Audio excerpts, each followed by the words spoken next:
আজি আপোনালোকৰ কাৰণে লৈ আহিছোঁ ঘৰত কেনেদৰে ভুজিয়া বনাব পাৰিব। একেবাৰে সহজ পদ্ধতিত বনাই দেখুৱাইছোঁ। যদি ভিডিঅ'টো শেষলৈকে চাই ভালদৰে তেতিয়াহ'লে আপোনালোকেও বনাব পাৰিব আৰু ভাল লাগিলে লাইক আৰু শ্বেয়াৰ কৰিবলৈ নাপাহৰিব। ইয়াতে মই 2 কাপ বেচন লৈছোঁ। আপোনালোকে যিমানখিনি ভুজিয়া বনাব বিচাৰে তাৰ হিচাপত ল'ব। প্ৰথমতে বেচনখিনি চালি ল'ব। সোৱাদ অনুসৰি নিমখ ল'ব। মই ইয়াতে 1 চামুচ নিমখতকৈ অলপ কম লৈছোঁ। লগতে ক'লা নিমখো লৈ লৈছোঁ 1/2 চামুচ, হালধিৰ গুড়ি 1/2 চামুচ, ৰঙা জলকীয়াৰ গুড়ি 1/2 চামুচ, জিৰা গুড়ি 1/2 চামুচ, গৰম মছলা গুড়ি 1/2 চামুচ, জালুকৰ গুড়ি 4/ভাগৰ 1ভাগ আৰু লগতে হিং লৈছোঁ 4/ভাগৰ 1ভাগ আৰু চাট মছলা 1/2 চামুচ। গোটেইখিনি এতিয়া চালি ল'ম। মছলাৰ পৰিমাণটো অলপ কম বেছি কৰিব পাৰে। হোটেলত যেনেকুৱা ধৰণৰ থাকে সৰু ভুজিয়াটো টেষ্টটো বেচনৰ টেষ্ট পোৱা যায়, বহুত বেছি জ্বলাও নাথাকে, তেনেকুৱা ধৰণে বনাই লৈছোঁ।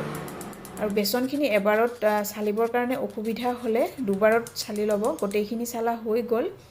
এতিয়া ইয়াতে ৰিফাইন তেল 3 চামুচ ডাঙৰ চামুচেৰে লৈ লৈছোঁ আৰু গোটেইখিনি ধুনীয়াকৈ মিহলি কৰি ল'ম যাতে বেচনখিনিৰ লগত তেলখিনি সমানভাৱে মিহলি হৈ পৰে। আঙুলিৰে মোহাৰি মোহাৰি মিহলি কৰিব আৰু মুঠি মাৰি চাব পাৰে।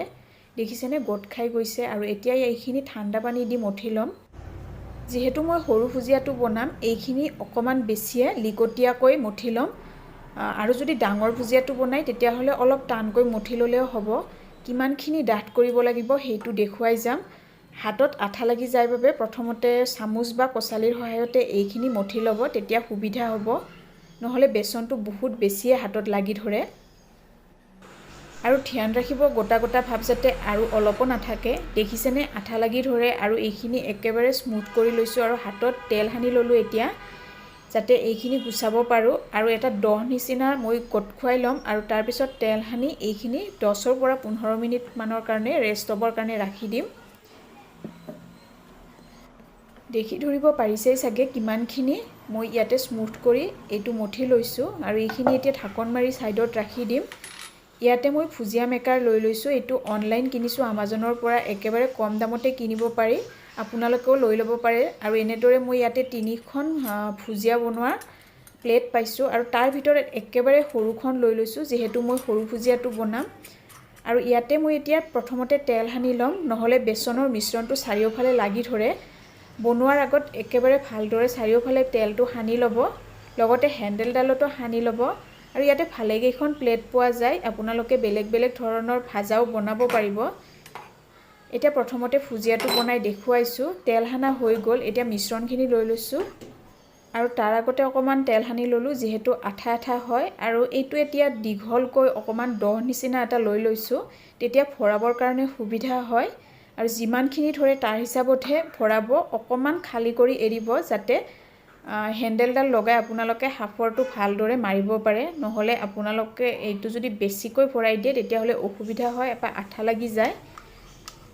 আৰু এতিয়া এইটো প্ৰথমতে আপোনালোকে ওপৰৰ ফালে দীঘলকৈ লৈ ল'ব, গোটেইখিনি খুলি ল'ব যিমানখিনি থাকে। তাৰপিছত এইটো একেবাৰে টানকৈ মাৰিব আৰু এনেদৰে প্ৰেছ কৰি কৰি তেলত ভাজিলেই হৈ যায়।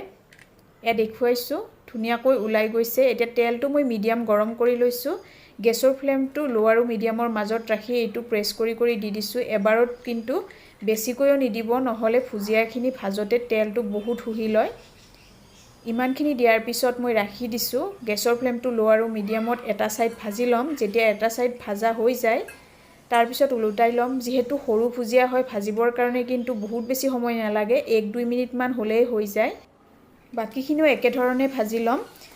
আপোনালোকে বেছিকৈ যদি তেল দিয়ে তেতিয়াহ'লে ভুজিয়াটো ভাজোতেও বেছিকৈ মিশ্ৰণ দিব পাৰিব, কিন্তু তেলৰ পৰিমাণটো কমকৈ ল'লে বহুত বেছি উপচাই নিদিব, তেতিয়া ফেনটো থাকি যায় আৰু ভুজিয়াখিনি তেল বহুত বেছি শুহি লয়। মই বাৰে বাৰে কৈছোঁ। এয়া মই ভাজি ভাজি খৰাহী এটাত থৈ দিছোঁ যাতে তেলটো নিগৰি পৰে।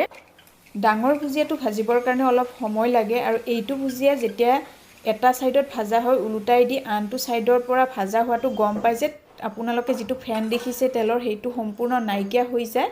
আৰু আপোনালোকে লাৰিলেও গম পায় একেবাৰে পাতল হয় আৰু ৰঙচুৱা ভাৱ এটা আহি যায়। তাতকৈ আৰু বেছি ভাজি নাথাকিব, লগে লগে উলিয়াই ল'ব।